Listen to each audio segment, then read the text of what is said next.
أعوذ بالله من الشيطان الرجيم. بسم الله الرحمن الرحيم. يسبح لله ما في السماوات وما في الأرض الملك القدوس العزيز الحكيم. هو الذي بعث في الأميين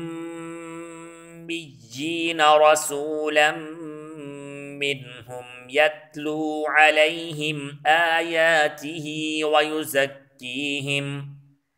ويزكيهم ويعلمهم الكتاب والحكمة وإن كانوا من قبل لفي ضلال مبين. وآخرين منهم لما يلحقوا بهم وهو العزيز الحكيم. ذلك فضل الله يؤتيه من يشاء والله ذو الفضل العظيم. مثل الذين حملوا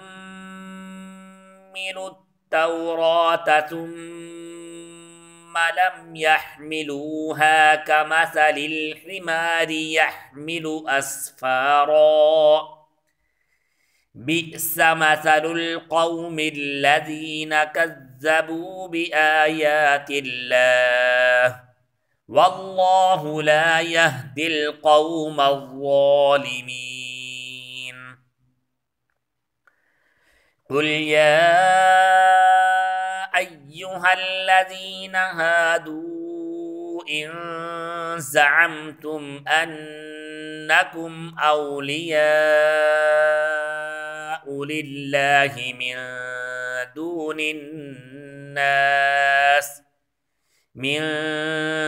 الناس فتمنوا الموت إن كنتم صادقين ولا يتمنونه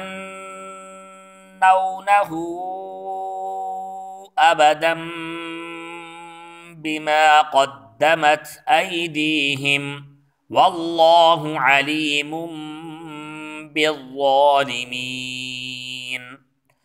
قل إن الموت الذي تفرون منه فإنه ملاقيكم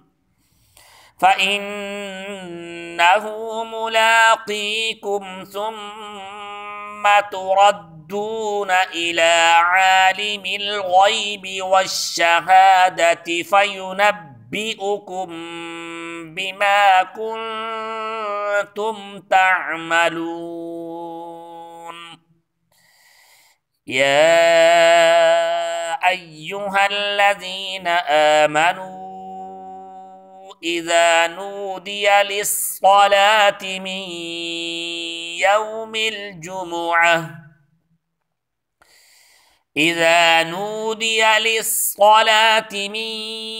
يوم الجمعة فاسعوا إلى ذكر الله وذروا البيع ذلكم خير لكم إن كنتم تعلمون.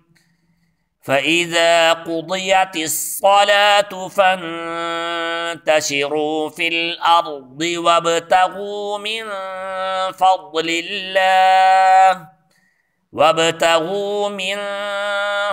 الله واذكروا الله كثيرا لعلكم تفلحون.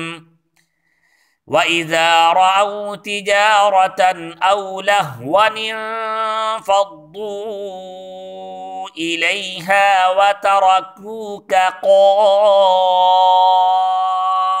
قائما قل ما عند الله خير من اللهو ومن التجارة والله خير الرازقين. صدق الله العظيم.